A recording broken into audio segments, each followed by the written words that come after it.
Welcome back to Kruse Control. It is Tuesday, March 21st, 2023. Thank you for being here at Kruse Control, the home of entertainment news. I am your host, as always, Brian Kruse. Thank you for being here, as always. Come on, yeah. It is Tuesday, everybody. I'm so happy you're all here. I got to dive into it. Of course, it's a special day. Sabrina's not here tonight. We got couple different co-hosts here tonight. Our very first one, you know his face, you know his name, the man, the myth, the legend, the voice-over extravaganza. That's not even a word. Mike Casey. Mike Casey, welcome back to the program. How you doing tonight? Hey, Brian. Thanks for having me back. It's been a long day. For clarity's sake, are you saying that it's a special night because Sabrina's not here? It's a special night because it's a Tuesday, man. It's a special night because we have our second co-host of the evening, and this is special, and I also feel honored, so just roll past me. I'm old news, man. And joining our program for the very first time here on Kruse Control is Mr. Sean Sutherland. Sean is one of my greatest friends from college. I want to say high school almost. I haven't seen Sean in forever. It's so happy to have you here tonight. It's amazing. Sean, how you doing? Welcome to Kruse Control. I'm doing great. I'm very happy and honored to be here. I've been a fan of the show for a while, and just love the chance to catch up and share some news about what's going on in the entertainment world. So, yeah. Yeah, it's going to be a blast. Yeah, as you know, we just kind of dive into some news, and we just have discussion pieces about it. We're going to start off with some off-the-cuff kind of things, then we'll get into our discussion as always. And it's gonna be fun. It's always fun, right, Mike? Mike's been here a million times. It's gonna be good, especially since we got Sean here. Yeah. No, high expectations. It's a really high pressure cooker situation. I don't feel any pressure. I don't feel any pressure. I'll just say that up front. Hot takes. Bring the hot takes, Sean. All right, let's to everyone out there, meet Sean. He's gonna kick some ass with us tonight. And now it's time for some breaking news.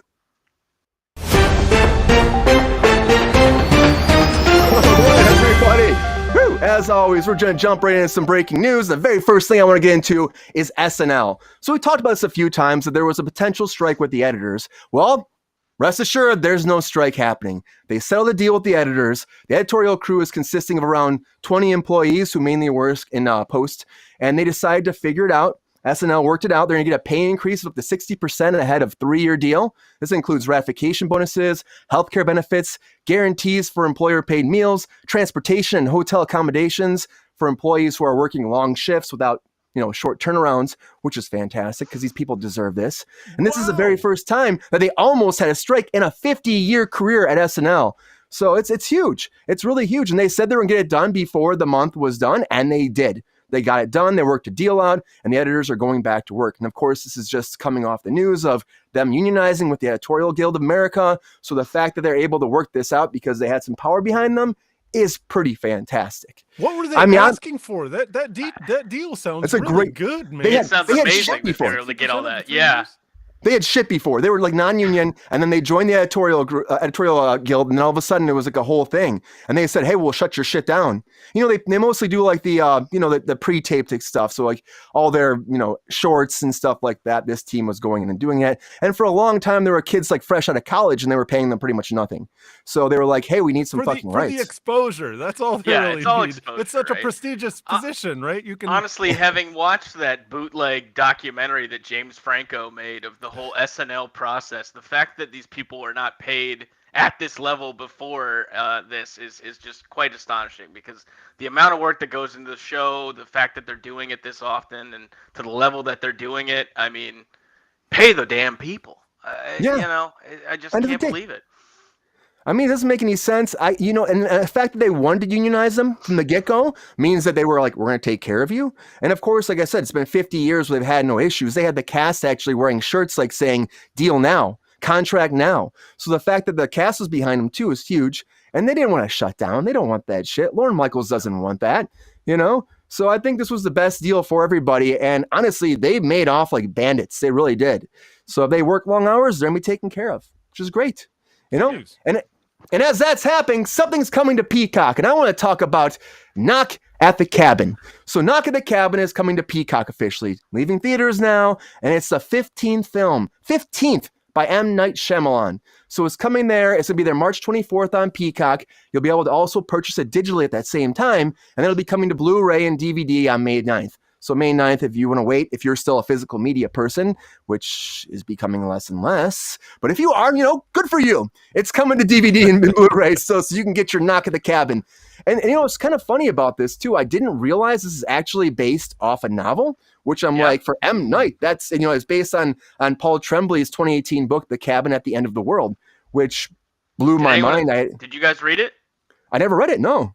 I read it. It's fantastic. I know, based on what I know about the film, and obviously based on having read the book, there's obviously, a little bit of a slight departure there for the ending. But the book was fantastic. The book really did a great job at world building and raising that tension. And I think the way that they marketed the film, it was, that traditional kind of what's really behind what's going on here. And it was very Shyamalamian. Yes. I can't say Shyamalama right. Ding Dongy. Shyamalama Ding Dongy. But no, I thought the book was fantastic, and I'm excited. I'll have to get a Peacock to actually see it. Get on that Peacock and check it out, everybody. May 24th. Sounds like it's got March that kind of Shutter Island vibe from what you're saying, Sean. A little bit, yeah. I saw the movie, actually, and I thought the movie was probably one of his best because, he said, like, there's no twist, and there really wasn't a twist. Like, it's pretty laid out. It's like, what's going to happen is going to happen at the end of the movie without spoilers. When you get into it, you see, and it's pretty fucking brutal. It's brutal. What I appreciate about this film, and especially like Old, when you look at that film and even, backing it up and all the other stuff that's been in his filmography, he's just been so consistent with who he is as a director and the type of worlds and stories that he tells. I'm just glad that we have right now that we're in this level of content that someone like him can make movies and tell good stories. It is impressive, I'll have to say. Shyamalan can take a hit and he'll come back. Yeah. They keep giving him opportunity. They keep giving him opportunities. Totally like, true to his vision. You're 100% right about that. And now he has that first look deal with Universal, so he's got more projects coming this way. Pretty amazing for him. He still has his Servant out on Apple TV Plus. Last season, it's a great season. I mean, it's a great show overall. I really like it. So, I mean, he's not doing everything, but he's still show running it, directing here and there, and he has his fingers and shit. So, he's still part of. No, The Servant. The Servant. The Servant. If he was behind Severance, it would be probably a little bit different. It would be a lot different. There'd been already a million twists happening. I mean, we have kind of twists, but not like M. Night. They probably would be like at an Arby's someplace in Nevada or something like that, as opposed to being where they're at. I mean, I don't think it would be the same. Lynch. It's not Twin Peaks, Brian. But I'm just saying it would not be the same. Well, as that's coming to Peacock, I want to talk about Tyra Banks is leaving Dancing with the Stars. Oh, great. And Tyra Julianne Banks. Hough. And Julianne Hough is taking over. That's right. Julianne Hough is taking over after working for several seasons. I mean, I think it was back in 2007. She started dancing on Dancing with the Stars. She won back-to-back seasons 4, seasons 5. And now Tyra's stepping down, and so they're giving her the opportunity to take over. And she'll be alongside Alfonso, except now she'll be taking his role, interviewing the actual dancers after their performance. And then they will have their whole co-host thing back and forth. Of course, this went on ABC Family from 2005 to 2021. Then it moved to Disney Plus last year, and now it's coming back to Disney Plus in the fall.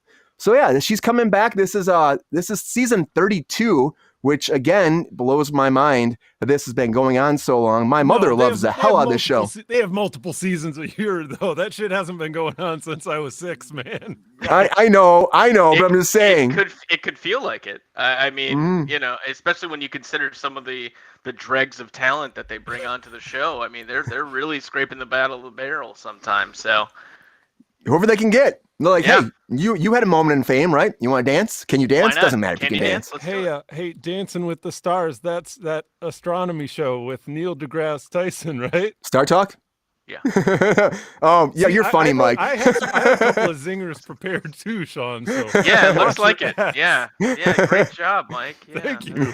Yeah, really good. But it's great for her. She knows the show, so I guess it's an easy transition.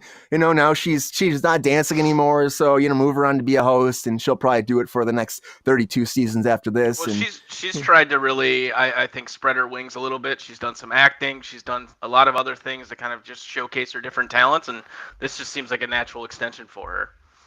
Yeah, and I think that it'll be a good fit when it comes down to it. They'll be happy with her, I think. Then if they don't, they'll find somebody else. Dance with the Stars. They'll find a different celebrity, maybe.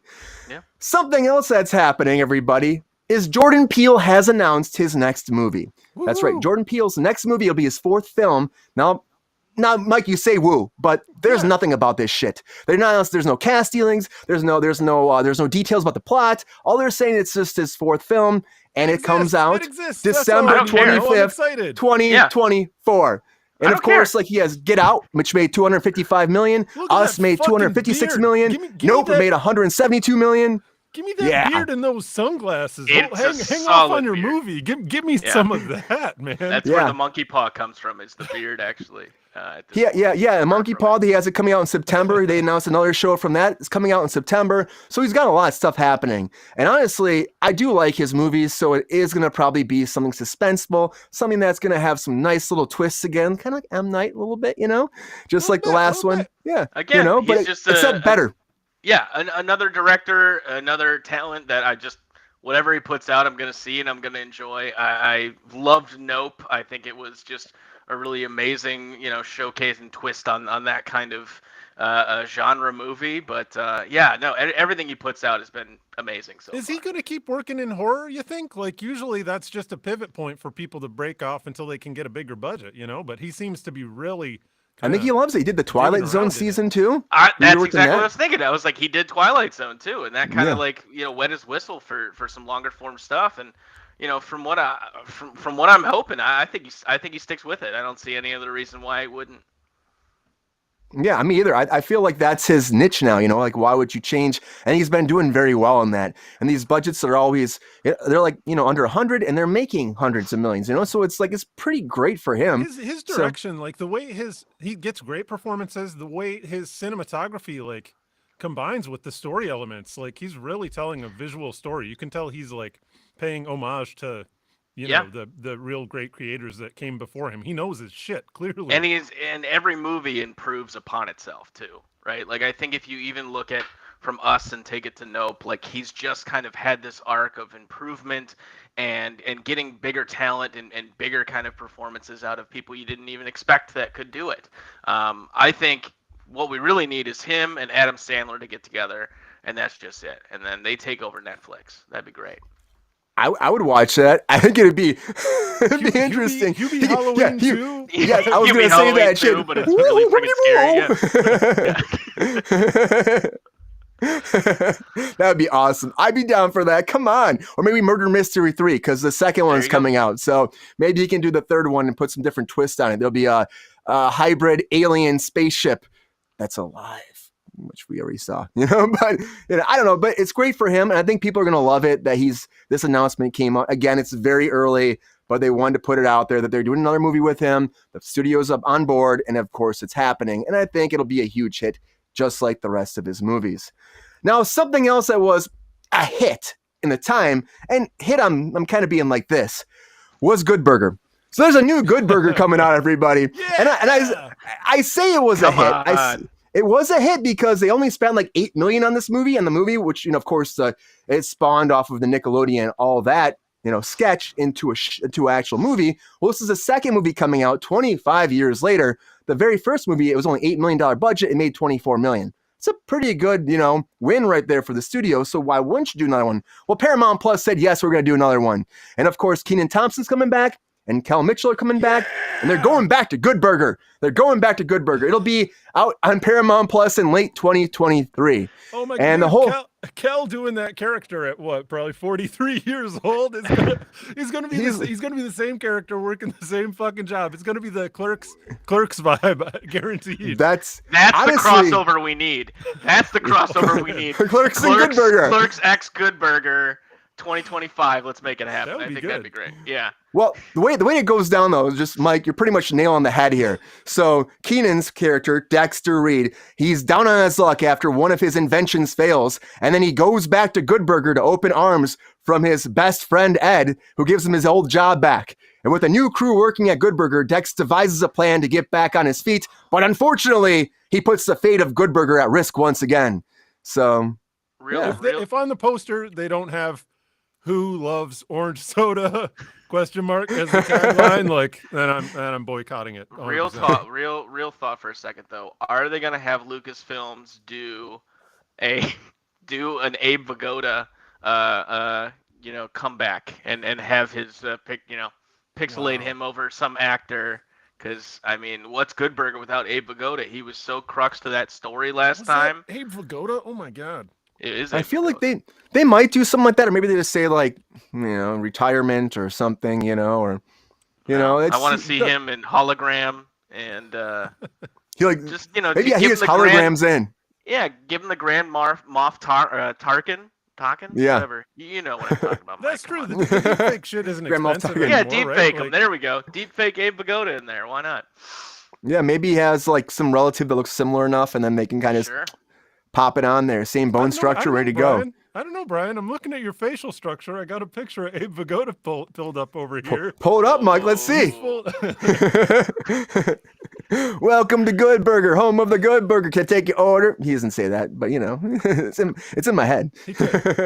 I think you got it. I think you nailed it. Yeah. Yeah.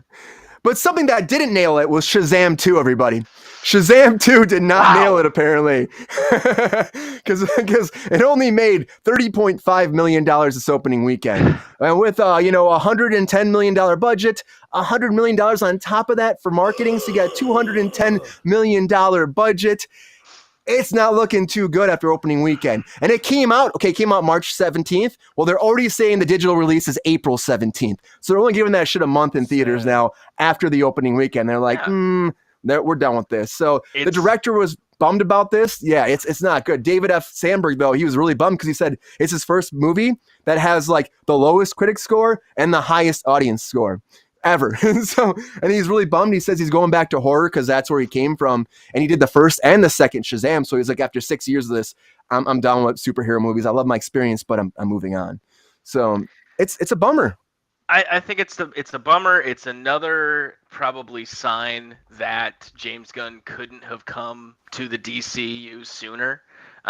Because what they're trying to do is capture lightning in a bottle twice. There's a little Shazam joke for you because what does he do? He calls the lightning. Ha ha ha. Anywho, thank you. But no, like I don't think anyone expected this movie. I don't think anyone really wanted this movie, and I knew it was in trouble because the trailer started spoiling the big cameo. Like a couple weeks right before it started, or before it premiered in theaters, it spoiled the cameo. It showed off Gal Gadot Wonder Woman, and you're like, oh, well, what else is going to happen here? And nothing. Yeah, exactly. There's nothing CG monsters. There's nothing else for this movie to build into with how everything is going to happen in the next phase of the DCU. And I feel bad for it. I feel bad obviously for the filmmaker and everyone involved with it, but I don't think you should have tried to do Shazam again. I think Shazam. Did you the see first it, one, Sean? The first Shazam? No, the new one.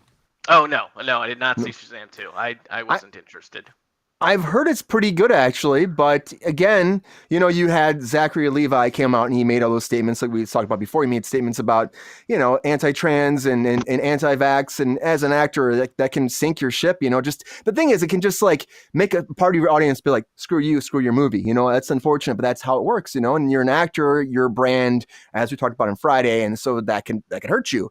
And so weekend, it wasn't looking good going into it. Like the pre-sales didn't look good. And, they weren't really sure about, I mean, they said it was a good movie going into it, but, and the director's like, I think it was a good movie, but like, I don't know what happened. People didn't come out. I mean, it came out St. Patty's Day too, which probably is a bad day to come out. So people weren't going on Friday. So they probably lost a lot of money then. And The Rock he refused to do a cameo in it. The Rock was like, no, my Black Adam's not going to be in this shit. So that's where the spoil from Gal Gadot came out where they literally, WB put it out there and then they apologized for it. They're like, oh, we shouldn't have said anything. No, why would you say anything? Yep. I mean, because they're probably worried about ticket sales. Put those butts in those seats, right? Mike, what do you think? Right. I like the first Shazam. Yeah. First Shazam was great. I liked it. I would be interested in seeing this if I had the time to go to the theater. I would for sure go see it because I want to see wizards in movies. Like if you have multiple. No, it's a safe place, you've Mike. been consistent about this. Yes, you're very pro wizard. I understand. I'm pro wizard. Yep. Wizard. Yeah. He used to have wizard hair. Yeah, I've okay, seen it. Wizard Air. And yeah, I mean Jimon Hansu as a wizard too. I was never, that was a casting decision that I was never anticipating, and it thrilled me. So I would be back for it. I never, I don't have time to consume any fucking media other than the goddamn articles that you sent me, Brian. That's about what I have time for. Keeping you informed, Mike. Yeah, thank you. I appreciate it. But yeah, I didn't see it. Like, I didn't get a little Shazam toy in my Happy Meal or anything. Like, so I was surprised. It didn't, maybe I would have seen it if there was a YouTube ad for it. Didn't see that anywhere. Where did this $100 million go? Did you guys see it? Apparently, that's what one of the biggest complaints of Zachary was that, they weren't advertising it right. They weren't marketing it right. That's what he was saying. That's what his blame was for the bad weekend, and apparently it's very similar to the first one. It has the same kind of comedy. I was going to go see it over the weekend. I just get a chance to. I'm going to go see it this week still. So I'll give you my opinion on it as we get later into the week. Give people time to get a chance to check it out, because apparently no one saw it yet. So before we spoil it, but yeah, I just don't know. Like, honestly, it seems like the formula would work. Maybe there were too much adult in the first one. There was more kids, so the kid formula maybe made it funnier. I don't know. Now that all the kids are adults too, maybe it's different. And I heard there was a lot of times in the movie itself where you think that the kids would just be kids and they were adults. Like, they're just like planning shit, and then they didn't Shazam out of it, and they just stayed as adults. So maybe that took away from it too. I mean, I'm not trying to knock on the adult cast, but who knows? Really, Dude, who knows? I still can't see him as anything but Chuck. Yeah. Oh yeah, totally Chuck. Yep. It doesn't say anything. I mean, I'm sure a great guy. I'm sure a great actor, but I look at him and I just see Chuck. Maybe it's just because NBC pushed the advertising so hard, like when that happened. But I don't know. But he was a good Chuck. He was a good Chuck. He's a good Chuck, great man. The best Chucks. Best Chuck. Top five. Best Chuck ever. Top five easy. Top five easy Chucks. Yeah. But I mean, Tony Phil's up there. Come on. Oh, easily up there. Easily. I mean, he might be just like this, But the thing is, though, too, like, that's what that character kind of works, that character being Chuck. That character, it can be Chuck. It's funny, he's a kid in an adult body. It makes sense for him to be goofy. It's so like a Lion-O from Thundercats.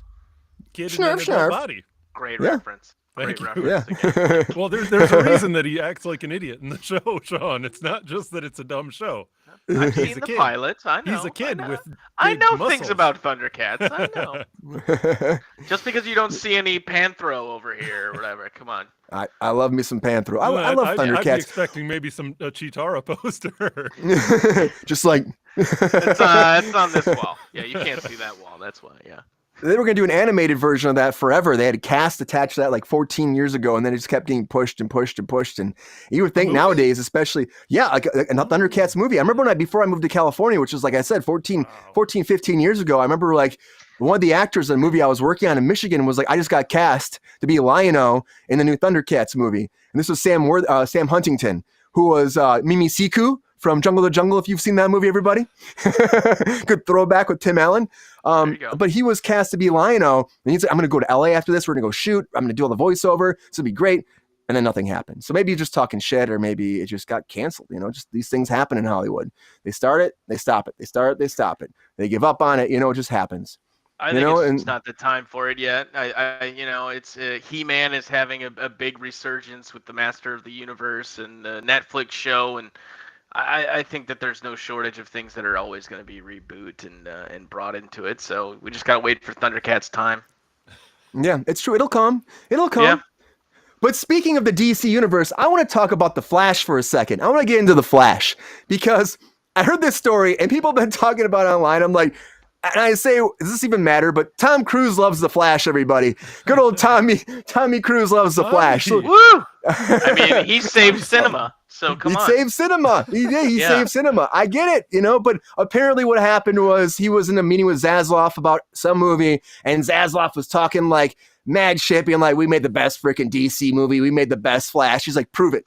And he's like, what? He's like, prove it. I go check. I can see Tom doing. And so they actually sent a copy of the movie to Tom's house so Tom could sit down and watch it. And that person waited until he watched it. Then they took the media with them. So they didn't leave it with him. They didn't even trust Tom Cruise with it, which makes no sense to me.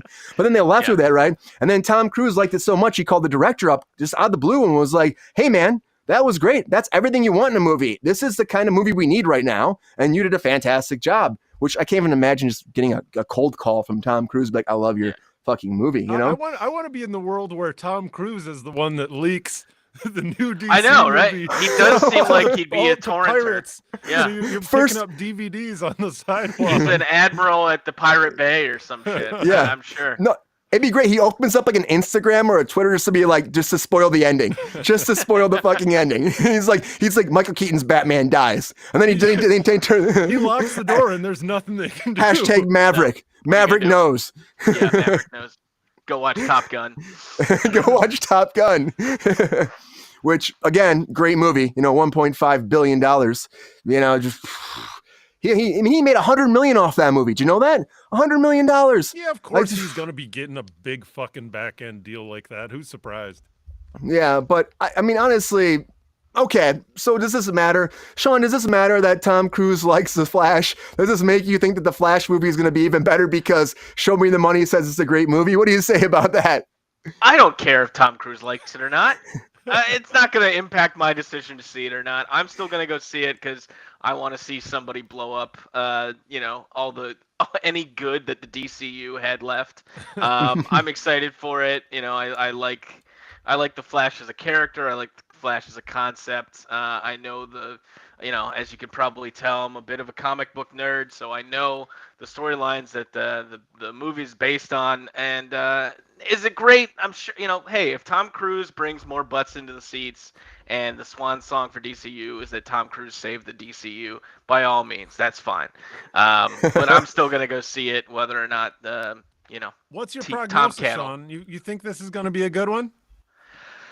I'm hesitant to Really? say That's good. skeptical. I'm surprised. I am. I'm hesitant to say good, because I think the problem is when this was supposed to originally come out before all the trouble with Ezra Miller, it made more sense. It made more sense as to where the rest of the universe wanted to go. And now with reshoots and recuts and all that kind of stuff, and it's clear where the plans are with what the next phase of the DCU is. Is everything going to come to an end? Is everything going to crash down? Like, I'm excited just because I think it'll be a nice tied, little thing to be like, hey, we had some fun with the DCU. Wasn't that great? Remember this guy? Remember Ben Affleck being an old bastard shooting people as Batman? Wasn't that fun? Don't worry about the Nolan stuff. I don't know. Like, I'm excited to see it just because I want to see how they wrap everything up. But now aside I want to from see that- Christian Bale as a Batman in there too. Bring back all the Hey. Batmans. There's a rumor that there's one more Batman in there. There's a rumor. People are saying it could be It's Clooney not though, gonna which be I'm like, Christian Bale, okay? well, I mean, do you think it's really gonna be Clooney though? It's not gonna be Val Kilmer because Val Kilmer's not doing that. I don't think It's he's not gonna doing be that. Val Kilmer. It's not. So you got Clooney or you got Christian Bale. It's not I mean, gonna if be you're Kevin gonna choose- Conroy, that's for sure. Yeah. No, it can't be Kevin Conroy either. Unfortunately, can't be him. Adam West. It can't be Adam West either. Again. Can't be. Again, deep fake. Unless we're so. hologramming him in here somehow, Mike, what do Yeah. you think? Do you think that it matters that Tom Cruise gives his stamp of endorsement to this movie? Are you excited about it, or do you think that this just doesn't matter I'm at just all? happy that someone came along to save cinema because cinema was just drowning. Nobody's going to the. Nobody's throwing him a little, floating donut, which I believe is the technical name for those things that you Life throw- preserver? Yeah, flowing. Yeah. Life preserver, Yeah, yeah. you throw Floating people that are donut. drowning. It's 1 for 1. It's 1 for 1. Yeah. So somebody threw it to AMC or whatever, like get people back in the theater. So, somebody. I'm just excited to have Sean in the dome here today. Sean, what'd you think about Black Adam, man? Not great. I think it wasn't really a movie I expected to be made to begin with. I think the character. Oh yeah, it took forever too. There's a lot of different levels to this character in terms of how he's treated in the comic book and how he was portrayed in the screen. There's a lot of difference there. Hey, my wife says it the best actually. She'll support Rock Dwayne Johnson as much because he works really hard and he loves his mama. And what else do you want there? So I think, that. yeah, I saw it, I watched it, I enjoyed it. Did it make sense? Hell no. Were there things? Were there things in it that I was like, really? Yeah, but Lots of slow-mo too. lots of slow mo, I lots of thought the slow slow mo, mo was lots of pretty just. dope. I liked that part of it. The battles looked pretty cool. Then It and would have Rachel been a says much out in the shorter chat- movie though. Rachel says in the chat they let Mike out of the trunk. Mike, you're out of the trunk apparently. I can put down the lid. Here we go. Back in the No, trunk. back in the trunk Mike goes. The The trunk's done. oh fuck! It gets hot in the trunk. The nap I took in the middle of Black Adam was shorter than the nap I usually take in the middle of movies. So I think that speaks to my opinion of it. Yeah, I mean, it was like a 90s movie to me too. As we get into that, it was like a 90s action movie. The CG villain was straight out of the 90s too, like very much so. Like it wasn't the best CG, even though they say they spent so much fucking time on it. I'm like, really? It doesn't seem like it. It's like they didn't learn any lessons from any other failure of a superhero movie, right? What do audiences not want to see? It's two big guys just punching each other all the time, and one of them's just full CG. They didn't want to see that. It just felt like I agree with you. It came out way too late to make any sense in terms of what other universe was going on with it, and it was a disappointment. Yeah, it really was. I don't value opinions of Scientologists. That's what I have out in the chat right now from Lexi. You better watch it, Lexi. They're incredibly litigious. He says, "Show me the money." That's what Tom says. Show me the money. Show me the Flash movie. Show me the Flash movie, and they probably showed him the money. Then he endorsed this. That's what happened, you know. $50 million of that is going directly to David Miscavige. You better believe it. And there's a lot of money going to somebody else. You know who that is? That's James Cameron, because as we talked about before, there's a lot more Avatar movies coming. But I want to talk about Avatar 3 for a second too, because Avatar 3, of course, is still coming to cinemas. Okay, December 20th, 2024. But now there's a thing right now that James Cameron has a 9-hour cut of Avatar 3. Not even joking with you. So now he's talking to his visual effects team. He's like, finish up all the visual effects for all 9 hours. Because maybe what we'll do is we'll release it in theaters, and then we'll do the 9-hour cut as a series on Disney Plus. So then you get your whole Na'vi fix on Disney Plus and see his whole story. Which, how do you even have fucking time to shoot 9 hours for one movie? That's 4 movies in one. Who's giving this man? No wonder it costs $500 million to shoot this fucking shit. You know what I mean? Because he shot 4 movies. And then he's going to release, he probably shot 10 movies, and he's releasing 5 movies. You know, it doesn't make any sense to me. But so that's what's happening, because he wants to present the bad sides of the Na'vi, the side of the Na'vi. He wants to show the fire people who are apparently the assholes. So he wants to show that. We need 9 hours to show that shit, apparently. So I don't know. So the third one comes out 2024, fourth in 2026, and the fifth in 2028. You know, so we have those. Yeah. I don't know. This is Lord of the Rings for, Gen Z or whatever, right? I mean, I this is just what this is going to be, and I think it's what I want to see if they really do this, not 9 hours of miniseries. I want to see what are the tax accountants like in Na'vi. Right? What is the municipal waste department doing on Na'vi? Those are the kind of side stories that would really kind of bring in and flesh out the world that we haven't seen of Avatar yet. So you want to get George Lucas? You want to get George Lucas in on the project, is what you're saying? Yeah, branch it all out. Show the side characters.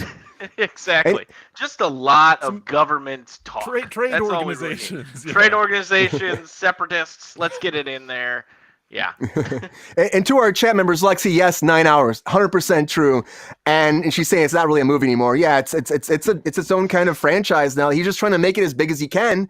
And Rachel in the chat said she'd rather watch Lord of the Rings. And yeah, I mean, honestly, this is a big hit though, so that's why. And there's cash counting in, And what do you think, Sean? Do you think that this is even feasible to have a 9-hour cut for a movie? I mean, how is this even a possible thing? I mean, when you think about what we've got with Last of Us, that just came out, right? We have 9 episodes of that. Each episode is about an hour or so long. That's a good length for a movie right there. I mean, you could just put that entire thing together. Again, same, and I hate to go back to Lord of the Rings, but yeah, you put all that stuff together.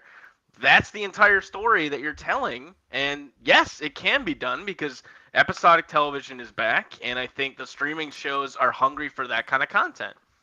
I don't see Yeah. why it can't be done. And God knows he's got the footage for it now. So yeah. He has the footage. But the thing is, too, it's like, to be able to flesh a story like The Last of Us out, we talked about in the show about this. It's like The Last of Us, you have so much content. It makes sense kind of to make it a series, So should he have just made this a series and not gone to movies? It seems like he already wanted to make it, more. He's got up to 5 movies. It just blows my mind. I'm like, what do you think? Think this is a good idea to have a 9-hour cut of this movie? I mean, James Cameron does not care what I think.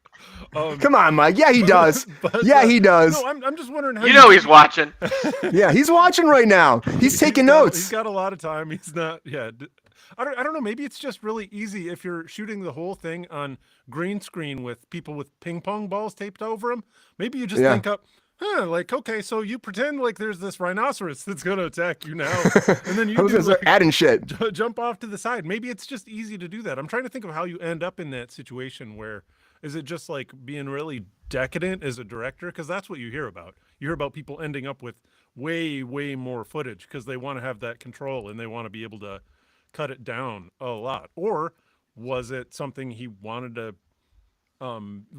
have a double release? Because it sounds, the way they're talking about it, it sounds like the 9-hour cut, so to speak, is going to be covering like some of the same territory, at least as the movie that they're releasing. So I mean, and we heard after the first one came out, because that was the first movie to make $1 billion or whatever, we heard that they've got plans for the next 6 of them. So maybe Homeboy's just filming, just going. He's just going nuts and seeing what sticks. We'll cut it up after the fact. Figure it out. I mean, he's not short of stories, and he's just, he's trying to reflect society and everything that he's doing in one way or another. So he's probably, what'd be cool? We shoot this. What'd be cool? We do this. We do this, and then he has to deal with fire in the next movie. Maybe he really loves fire. He's like Beavis. He's like fire, fire, fire. You know what I mean? So maybe he was Beavis. I kind of did. Maybe he just loves Beavis, and so he's like, he loves fire, and he like wants to just go crazy, and so he just was excited, like had like so much fire on the soundstage, he wants to show it all. I don't know. It's just a lot. Like 9 hours is a lot, and that's just this movie. I don't know where 4 and 5 like. I don't know if you probably not. I can't usually listen to Chapo Trap House. I don't know if you guys ever listen to that. It's an incredibly political podcast. They're great. They're all like, mega leftists. But one of the dudes on there really broke down Avatar 1 in terms of critique of like imperialism and the way that propagandists and jingoists throw away soldiers' lives, like in the pursuit of something that ultimately doesn't matter to the core group of people or whatever. And it was just a breakdown that blew my mind. So I just want to hear more of this story from James Cameron, even though I was a hater when the first one came out. Yeah, I mean, I think the thing is, it's been so long, so maybe he's just been building up all these years, and he just, he's just busting his wad all over the place. I don't know. So, but speaking of soldiers, we gotta stop talking about Avatar. Speaking of soldiers, I want to talk about Gears of War, because Gears of War is finally moving forward after trying to make this into something for years. Of course, Gears of War initially came out as a video game back in November 7th, 2006. Wow. Now they have a writer on board, which is a long time ago, right? We have a writer on board, John Spadis, who's doing the scripting the actual movie for Netflix. Netflix bought the rights this last year, and they're moving forward with it. This guy, he already co-wrote Dune. He worked on Doctor Strange. So that's what we're bringing in. Huge movies. That's what we're bringing in to do Gears of War. Sure. It's great. And if you don't know what Gears of War is, Gears of War was a game set on a planet on the brink of societal collapse when a monstrosity comes in. It's a threat to form, and underground creatures known as the locusts are trying to take over humanity on the verge of extinction. I butchered that, but so it's coming out, and the thing is, for me, it's like, if you've been trying to do this forever, I mean, Halo worked on Paramount Plus as a series. I think that was all right. Maybe they should have done something like that. I don't know, maybe, they've been trying to do a movie for so long. Maybe you just give up on the movie and go towards a series. There's so many streaming services. You probably get picked up anywhere to do this. And then maybe it would actually move forward faster, maybe be greenlit faster. But now that Netflix has it, maybe this is the golden ticket to make it happen. I don't know. Mike, are you excited about this at all? Do you think this is a good idea? Do you think it's going to actually happen? Does this actually matter there's a writer attached, or do you think it's just going to go to the wayside like it has for so many years? I think Game Gear is a great idea for a movie. Any handheld Game Gear movie, the Lynx handheld that they developed, Wonder Swan. Oh my god. Thanks, Sean. Wonder Swan. Sorry. So I actually played I think 1 through 5, maybe 2 through 5. Did one come out on the Xbox or the 360? Xbox. That's a launch title. On the Xbox. Okay, so yeah, I played. Oh no, wait. No, sorry, 360. 360. Right. Okay. Yeah. Mm-hmm. And so 3 words: couch co-op. Like that's a massive missing link in video games today. I want to be able to sit down with my wife and play co-op on the same screen, split screen. It doesn't matter. Like, but the thing is that I think playing through all these games with my wife, I think we almost always fast forwarded through the cutscenes just to get to the shooting. So I have no idea other than, you know, throwing grenades and ducking behind things. Ducking behind things is a big part of that's a huge part of it of the games. Yeah. Yes. And I'm gonna date myself here a little bit, but I went to a midnight press preview for Gears of War 2 where my lowly Twitter account, which has since been deactivated because, you know, fuck Twitter, I spoiled that there was you used a fire extinguisher very early in the second game, and that was a big news. They went nuts. But I think it's gonna happen. I think people are excited and they're recognizing or starting to recognize this medium to be a great fertile field for stories that might not have gotten the first time around to a larger audience. We're seeing it now with Last of Us. There's a movie coming out about Tetris, about, you know, yeah, there's a Tetris movie coming out. We're getting a movie about the guy who approached Michael Jordan about the Air Jordan shoe. Like, we're just in this time of content where anything could be a story, and I think video games are one of those mediums that have just not always worked when it comes to translating from you know, console to screen. And I think it will happen. Hopefully, I think that there's enough enough kind of content within the Gears of War lore to really kind of flesh it out. And make a good, compelling movie. I would watch it, Sean, especially if there's it's a chainsaw on a machine gun. What else do you need? And it goes, and the guy just splits in half. It's fantastic. So video game adaptations don't always go that great.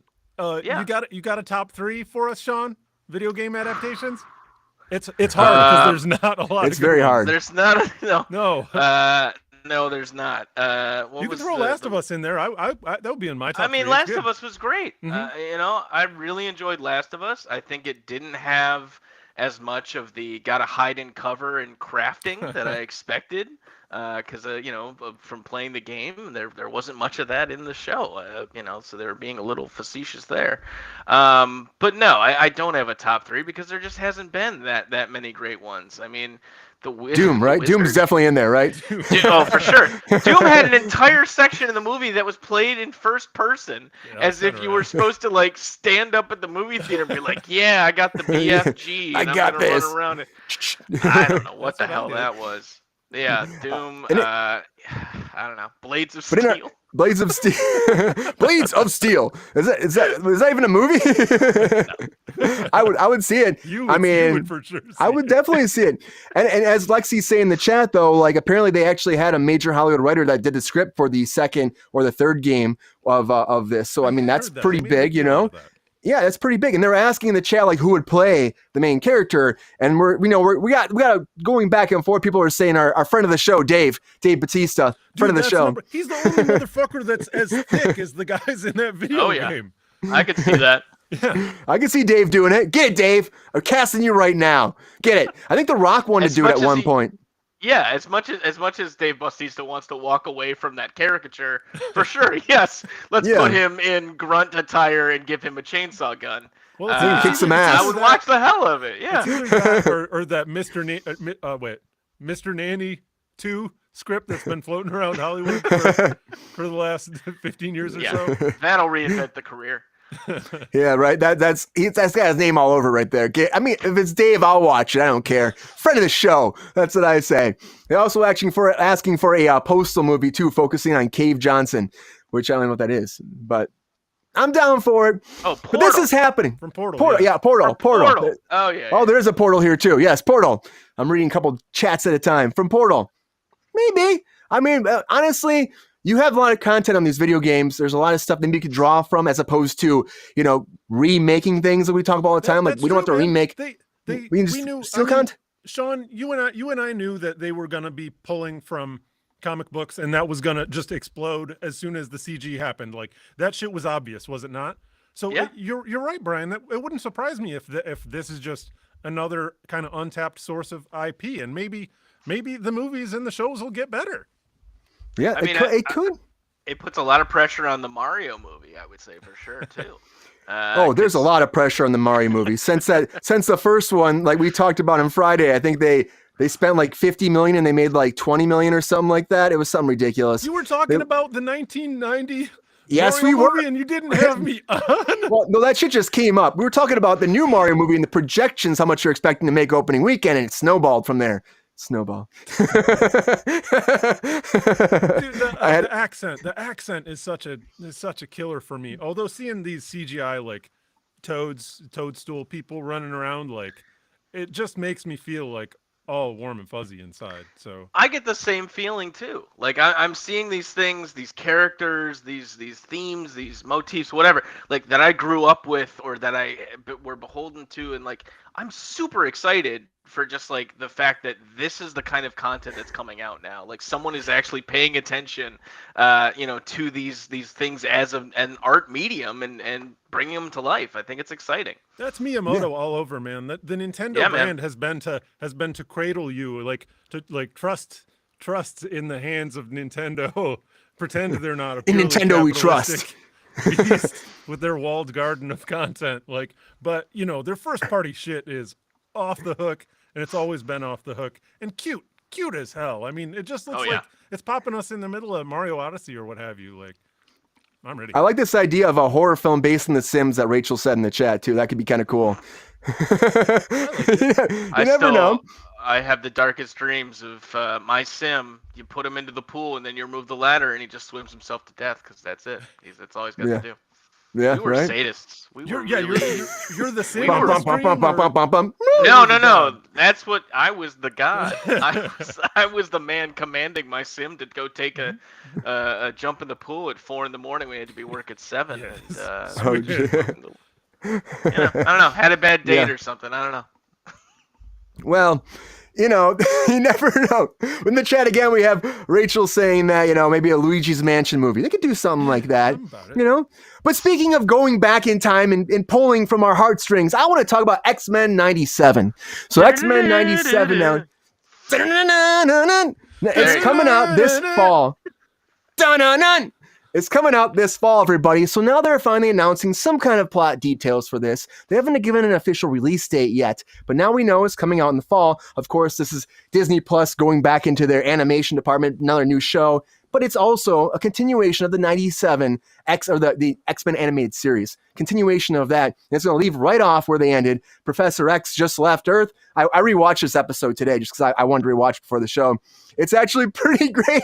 Like, he's dying and they lift his consciousness away from Earth, and now they're left, the X-Men, with like no Professor X, only Magneto, who apparently when they continue, Magneto is going to be in charge of the X-Men, and he's going to go good and try to help them like form the team together, keep the team together. But apparently it's in a better spot. They're saying that actually it's like the X-Men are better. Apparently there's an assassination attempt that goes through, and then to an actual mutant, and then they save them, and all of a sudden there's more people that care about the mutants. So they're actually in a better spot than they were before. But they're saying that Charles the villain is in outer space, isn't he? He's in outer space. But all the original voice actors are coming back for this too. That are here. They're all coming back. Yeah, it's pretty freaking awesome. Yeah, it's pretty. Even like the villain, Mr. Sinister, who's going to be like the main antagonist for the show. He's the original person, Christopher Britton, coming back to do this. Wow. He is, of course, the master of cloning, Nathaniel Essex, if you will. So he's coming back. Everyone's coming back. If you look at the cast, they're all if you're still alive, they're coming back. They're making it continue. and they're going to just kind of lead in and branch off that, which I think is pretty awesome. I think that's going to be pretty fun to see. It comes out, like I said, this fall. And for me, I'm like, this is going to be great, I think. Because I love the original. I mean, I love the original show. I thought it was awesome. The theme song, every time I hear it, like, you know, they pop it up in the Disney Plus shit, I'm like, fuck yeah, there it is. This is the X-Men time. We're talking about X-Men, you know? And they know it too. They know it's awesome. It was in Doctor Strange. We are prime demographic, man. You're like, we're a bunch of Pooh Bears, and you're hanging a big old hive of honey in front of Same voice cast. Like, yeah. It's that easy.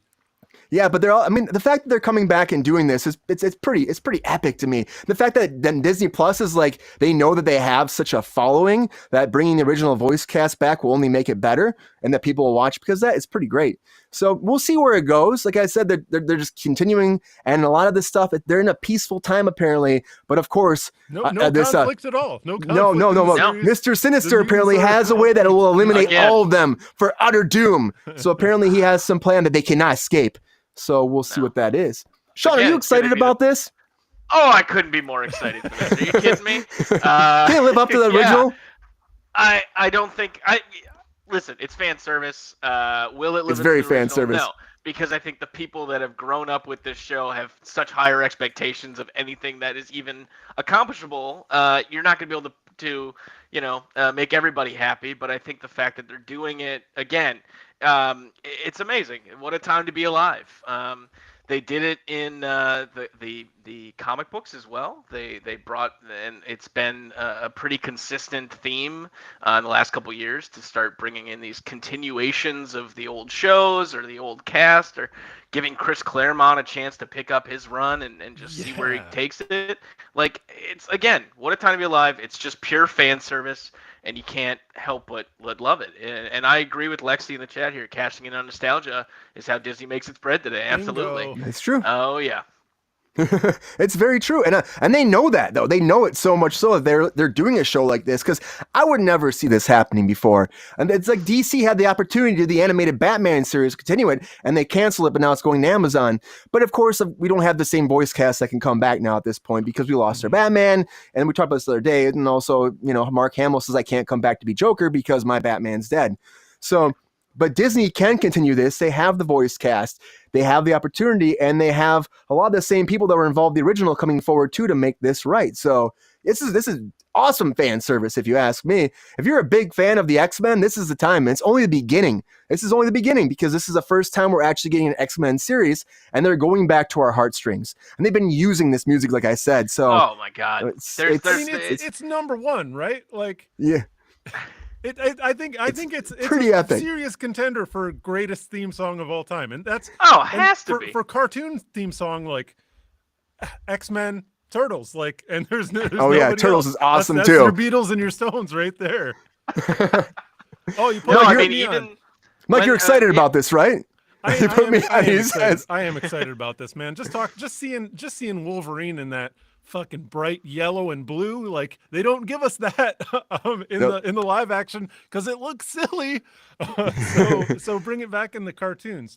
We are mid demographic for that cartoon. Like, just seeing the animation just brings me back to, like, this was Saturday morning, like, and that was the end of Saturday morning cartoons. Like, after that, friggin' Cartoon Network came up, and now you can see cartoons all the time. So fucking just eat cereal all day and watch cartoons. It's not the same special ritual that it used to be. Let me start off by saying something from, I think it's a John Hodgman quote about how nostalgia is the most toxic emotion, because every 20 years fascists will use your memories and paint a beautiful past that never existed in order to manipulate you into stealing your babies in the night, or whatever it is that fascists do. Okay. I couldn't be more. I'm very politically educated, Sean. So again, he's very litigious as well. So he's a judge, from what I hear. Brian, I mean, more power to you in rewatching the show, because I tried to do it. Watching one episode, sure, but I tried to watch some of that stuff. A lot of it's crap. Let's be Yeah, honest. well, that happens There's a lot of bad episodes in there, but again, it's just the fact that it's coming back, and just the fact that we were able to kind of hold on to some of that, or it's just it's great. I'll take more of it. Bring me some of that Cajun Gambit, man. I want. He's in it too. Gambit's there. Apparently, Morph now is part of the team, so they're bringing those characters. They're transitioning them into this too, because apparently they were there at the end. I saw the very last scene of the X-Men series. They're around Xavier's bed. He's dying. He does this very heartfelt goodbye to everybody, and then he gets zapped away into the universe, and they're all left there with their their sobby faces, like, oh, what are we gonna do now? And now we gotta find out what they're doing. 2 weeks ago, literally, Lynn and I rewatched all the movies, all the X-Men movies for a reevaluation. And I think in terms of batting average, they're as good as Marvel movies for sure. Like, I really like a lot of them. I was thinking, because the cartoon, what I loved about the cartoon is seeing those Sentinels going in whatever the drone where the drone where they do the fake battles, they're fighting inside a computer simulation. Morph was there, Lexi. He's coming back. Danger Room. There you go. Danger Room. There you go. Yeah. I just remember in the cartoon seeing the massive Sentinels and watching freaking Wolverine like come falling down in that big Sentinel head, like landing on the ground behind him, like, and thinking, when are they going to bring these into the movies? This stuff is so awesome. And then Days of Future Past. It's a different interpretation, and I can see why they didn't want to go all Iron Giant with the Sentinels. They're supposed to be these crazy monsters. I don't know, Lexi. But Days of Future Past, yeah, I think it's in my top 10 movie. movies of all time. Oh, I think it's really hella good. We wouldn't have any of the Marvel Cinematic Universe without those Sony X-Men movies. Like, we wouldn't. They were a template that were followed so closely because of their treatment of and adherence to, here's what makes these characters special, change them a little bit, yes, we understand that it's a different medium and people are expecting there to be some change, but like a lot of the MCU's success, those seeds were planted in the Sony X-Men movies for sure. Yeah, and honestly, I'm happy that they've been kind of like bringing some of those characters back. The fact that Hugh Jackman's coming back to be Wolverine, I think is epic.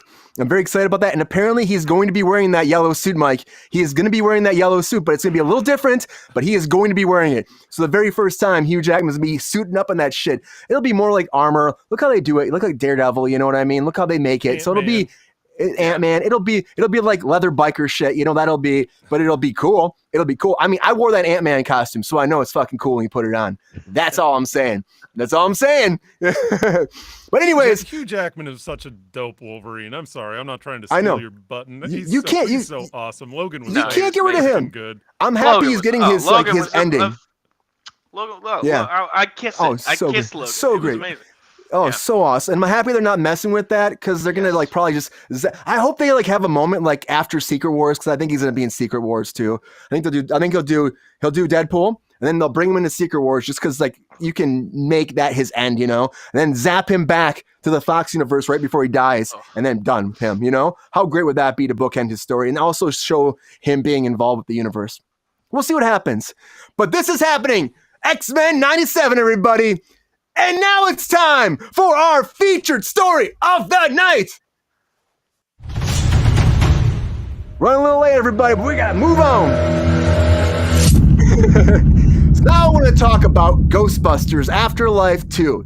Ghostbusters AfterLife 2 has started filming in New York, everybody. In New York. Reitman's back, and they're actually going back to the fire station, and they're gonna do this in the, back to the roots pretty much. Now, I want to make this a featured story because I found out some things about this that are very interesting. First of all, it's coming out December 20th of this year. So it's coming out this year, which is insane because it just started shooting. And also, they're saying the original cast are going to come back too, and they're going to try to bring them in. Now, Dan Aykroyd says that he wants to die. He thinks that him and Bill Murray should die and then join Egon and be ghosts at the end to help them. Could be fun. But of course, we don't know if that's really happening. But apparently, they're going to come back.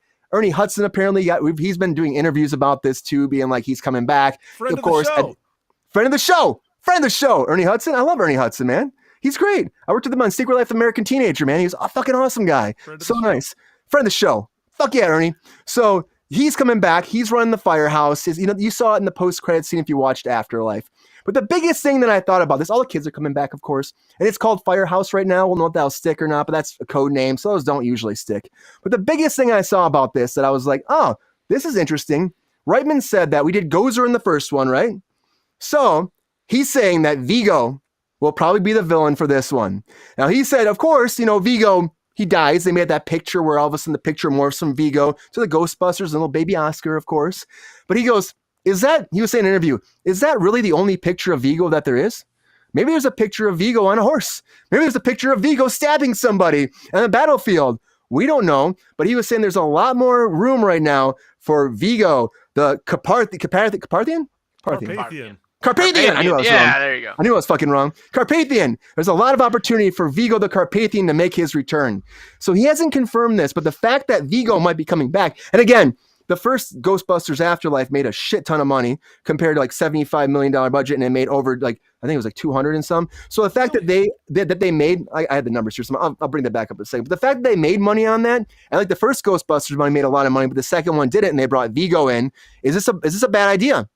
Is it a bad idea to bring Vigo in? Is it a bad formula? Mike, what do you think? Are you excited to hear that maybe Vigo will be coming back? What do you think about the premise of this so far? And are you excited about Ghostbusters? Vigo back. Good point. Does this mean that every picture of Vigo the Carpathian potentially has a bit of his? Is it like a he who shall not be named situation? We got Horcruxes all over the place. I mean, it could be. It could be. I mean, he's a brooding motherfucker. I went to see Afterlife in the theater. That's a perfect, cute afternoon weekend movie. It was exactly what I needed at the time. I thought it was terrific. Great family movie. And I talk sometimes about family movies that the whole family can enjoy. Like, because I don't think that we have in the 90s. I think that there was a lot of stuff that was geared that way. And now it seems to be, unless maybe some animated features that are for everybody, it kind of skews one way or the other. And I think this is cute and it's nostalgic, and maybe, just maybe, they're using the second one is just to launch pad McQuack that Ghostbusters cartoon. So there is an animated Ghostbusters cartoon coming to Netflix too. Yeah, so there is that happening as well. Oh, it's true. It's true. Netflix confirmed it too. So that's something else. And also, Afterlife, they spent $75 million and made $204 million. So I mean, that's a pretty big. You're gonna get a second movie after that, then. Yeah. Yeah. And of course, they waited to release it because of COVID. The kids are all coming back. Paul Rudd's coming back. Slap at the bass. Everybody's coming back. So I think it's gonna be great. Sean, what do you think? What are your thoughts about this? Are you excited to hear that maybe Vigo might be the villain again? Are you excited they're going back to New York? I'm excited to go. They're going back to New York. I think that makes a lot of sense, especially for where the story ended with the first movie.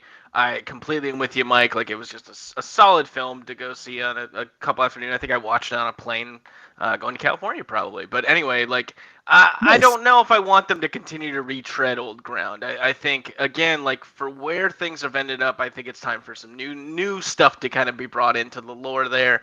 Again, but you're in New York. You know what happened there last time, Ghostbusters, so there has to be some way to kind of pull it back in. If Vigo is the to launch Pad McQuack it to somewhere new, I think that's fine. But I think that Reitman's got some more in store for us for sure. Yeah, and he's just writing on it. Of course, he's on set too, but he's not even directing it completely. He's working with the director, which is cool. I'm surprised he's not just spearheading the whole thing, but maybe it was a lot for him before. And of course, he had his father there last time he was shooting it, so he was directing, and Ivan Reitman was there. Now, unfortunately, his father passed away, so now it's still like he said that my dad gave me this, and then he's running with it. So it might be on a way to honor his dad too. It's like maybe Vigo didn't do as well back then. Maybe the Statue of Liberty won't come to life this one. Maybe it won't. I don't know. I hope your love is drifting me. I hope that song's in it. I would love just a moment of it even, would be great. But yeah, I don't know. You're right, Sean. I don't know if we need to do the same thing over and over again. Like, you have the kids. Maybe you're reestablishing a team. Maybe Vigo doesn't have to be the biggest villain. I don't know. Maybe it's something else that spearheads the main story. Gatekeeper, no Keymaster, no BJs we already did that. From Ghosts. We did that already. We did all of it. Yeah, so but it's still pretty cool for me. I'm like, the fact that they're already in production, it's coming out this fast is pretty great. I mean, the first one they shot pretty fast too, but they waited because of COVID. They had to hold off for a while, so that's just how it went back then. We went a lot of that, the delays. But yeah, this is happening, everybody. Ghostbusters. If you love it or hate it, Afterlife 2 is coming. I'm pretty excited about it. I think we're excited to see what happens. You have those kind of numbers. You're getting a sequel. Hopefully, it doesn't fall in the line like Shazam, because Shazam had great numbers too. It made a lot of money the first time, and then the second one fucking sucked. That's what they say. I mean, I hear it's great. But I mean, I'm gonna watch it and I'll let you know what I think. But I mean, it's Shazam, you know? This thing I think has more potential, especially going back to New York. Ghostbusters, man. It's Ghostbusters. It's in New York. It's where it started. You know, like, of course. How could it not? I don't know. I think that, it's got a little bit more gravitas than Shazam on it at this point. Yeah. I think, though, a lot more history and just, you know, there's so much, and especially having the OG Ghostbusters just pop in. They had great cameos in the first one. Awesome. Yeah. When Egon appeared just for that moment, I remember we were watching it in the theaters and we left and then we went to another theater just to watch the end again. I just did like a little movie hop right there for just a second because I just wanted to see it one more time. Friend of the show, movie hopping. No, it's not. Okay. Well, pay for your movies unless you have. I have the Regal Pass, so I already pay for it anyway. So it's just I can watch 2 movies in a day. It's fine. You know, it's fine. Sure. It's not cheating. It was empty anyways. Anyways, you know, I think people in the audience are liking it too. I think we're excited about this. Ghostbusters is coming, whether you like it or hate it. Afterlife 2. I'm excited. Anyways, everybody, thank you for being here tonight. Appreciate you as always. It goes by oh so fast. Sean, thank you for being here for the very first time on Kruse Control. I love talking with you, chatting about the news, and getting your opinions. It's been great chatting. It's been so long. Yeah. Thank you so much. Yeah, likewise, and it's just been a blast. Happy to come back whenever you want. I'll go away too. I'm happy to do that as well. Go away. I hope we get to have you back again soon because it is fun catching up and just chatting about this stuff. It just goes by too fast. It just does. Mike, never come back again. No, I'm just kidding, Mike. You know, you never hear that at the end of a show or a podcast. Thanks for being here. GTFO, that was it. That was your one shot. You're done. Yeah, we're done. Our contract's done. Goodbye. No. and honor as always, Brian. Sean, I hope you're serious about that because if you come back, I'll come back for sure. Cool. Also, one word before I go: Shazam! Shazam! Yeah. Anyways, everybody, please like and subscribe. Join our Patreon if you can. Come back. Tell your friends. Tell your family. Tell your dog. Tell your cat. Tell your chinchilla. Tell your little turkey lives next door. Tell that fucking fox that keeps running through your yard. Watch Kruse Control. And come back soon. Anyways, we gotta go. Have a great night. And as always, see ya!